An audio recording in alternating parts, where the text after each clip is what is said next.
Today we're going to talk about the knee joint, also known as the tibia-femoral joint, because it comprises of the femur and the tibia. More specifically, the distal end of the femur and the proximal end of the tibia. It actually encompasses three bones: the femur, tibia, as mentioned before, and the patella.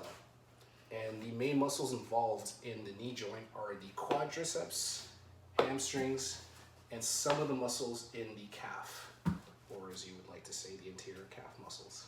So functions of the knee joint include extension, flexion, walking, jumping, anything that would involve your knee to be bending or moving, very basic movements. So we're going to talk about the quadriceps. 4 of them, hence the name quad. Starts with the longest one, rectus femoris. There's the vastus lateralis, medialis, and intermedius. These all start on the ilium and attach to the tibia. These are going to be the main extenders of your knee. They're going to extend your knee. So your biceps femoris, one part of the hamstrings, is going to attach to your fibula, whereas your semitendinosus and your semimembranosus are going to attach to your tibia. Regardless of where the attachment is, what the hamstrings do is they flex your knee. So I don't know if you can see, but they take your knee, they bring it up, flexion. Think of them as the bicep of the arm, but if you want to talk about muscles in general, they're kind of like the triceps because there's 3 heads. Anyways, and now a very good exercise that I like to personally use when I want to strengthen my knee joint and my legs in general is the lunge. I like to do the forward lunge, nice, straightforward, down, up. You take your one knee, lift it up, go forward in a step, lunge down, go up, return. What that does, strengthens the quadriceps, strengthens the hamstrings, focuses on the quads. What that does especially is strengthens the area around your ligaments. All right, so I am presenting on the elbow joint and the muscles associated with its movements. So the elbow joint is comprised of 3 major bones. So the first and the closest to your body is going to be the humerus, which is in your upper arm. The most distal, or the farthest from your body, are going to be the ulna and the radius. So the radius and the ulna together form the radio-ulnar joint, and that articulates with the humerus, which together forms the elbow joint. On the back of the humerus, you have the olecranon process, which articulates with the olecranon of the ulna, which stops movement right there. That's the main bump you feel on the back of your elbow. So there are 2 major muscle groups associated with the elbow joint. The first being the biceps. So you have the biceps brachii and the brachialis. The biceps brachii, there are 2 heads. One of them originates on the humerus itself. The other originates on the olecranon process of the scapula up here. Both of them come down and they insert into the radius of your forearm right here. The brachialis is deep to the biceps brachii and it's responsible for elbow flexion. The other major muscle group associated with the elbow joint is going to be your triceps. So there's 3 heads to the triceps, 2 of which are going to start on your humerus. The third of which is the long head. It starts on your scapula, but all 3 of them insert into the olecranon of your ulna right here. So those are responsible for elbow extension. So for an exercise for your biceps brachii, which are involved with elbow flexion, we're going to look at a supinated biceps curl. So because they both insert into the radius, if you start in a pronated position and as you curl up, you supinate, that's going to work the biceps brachii even harder. So you start pronated, you come up, and you supinate, and you return to a pronated position. And as you curl, your biceps brachii are pulling that radius, and they're supinating. All right, so if you want to stretch the biceps, you can start by using your triceps to pull the elbow into extension. So the biceps are already becoming lengthened right now, but if you want to truly lengthen your biceps, what you're going to do is you're going to start pronating. Because they're inserting into the radius, this is helping lengthening them. But if you want to do this, if you want to lengthen the biceps even further, what you can do is pull your arm back, and that's because one of the heads of the biceps is inserting is originating on your scapula. So you can hold this statically if you want to for a little while, or you can do it dynamically. Either way, that's getting the fullest lengthening of your biceps possible. First, we're going to talk about how the hip works. The hip works using a ball and socket joint. So that means ball, there's a socket. The ball of the joint is on the femur bone. More specifically, the femoral head, which would be right about here. The socket of the joint is part of the pelvic bone, which is this part right here. It's called the acetabulum. This is a really stable joint that works for walking, running, and weight-bearing activities like squats, hip thrusts, and is crucial in all daily activities as it kind of keeps your body upright. The hip is a triaxial joint, meaning it can move in 3 different ways on the body. The first way it can move is front to back, so it can do, this would be flexion, this would be extension, this would be hyperextension. You can move your hip into and away from your body, so this would be away, this would be moving it in, and you can also rotate your hip.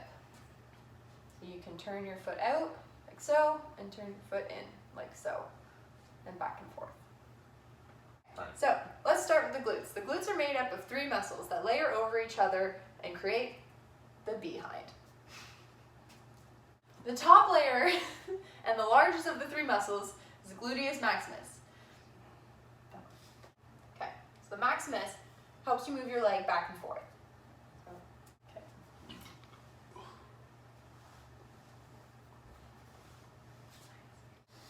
Okay. Your medius helps you move your hip away from your body, like so, and back in. And your minimus helps you move your hip away from your body, but also helps turn your leg inwards. All 3 enter or originate from the pelvic bone, which would be right about here, which is your hips, in various places on the ilium, which is, as I like to call it, the wings of your hip bone. So like that. So they enter there. The muscles all end or insert into the femur bone. The gluteus medius and the minimus enter right up at the top, right about there. And the maximus enters right about here. The muscles all end or insert into the femur bone. The gluteus medius and minimus enter right at the top of the femur on this bump called the greater trochanter. And the maximus enters on the back of the femur more towards the middle. The next group of muscles that makes up the hip are the adductors. The muscles that adduct consist of 4: the adductor brevis, the adductor longus, the adductor magnus, and the gracilis. Yeah. Their purpose is, thank you. Their purpose is to bring your leg back to normal stance, right next to the other one. Just like that. No, it's staying there. They all originate into the pubis bone. I'll let you point there. They all originate into the pubis bone and insert into the linea aspera. The magnus, however, has into the pubis bone and insert into the linea aspera, which would be on the side of your thigh. The magnus, however, has a second origin placement in the ischium. The magnus, however, has a second origin placement in the ischium. Ischium.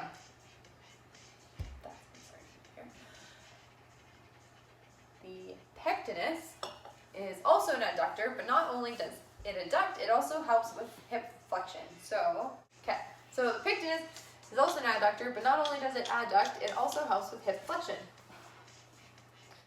Iliopsoas, which starts in your iliac fossa, which is those wings again, just a shallow kind of groove in those wings, and your lower spine in the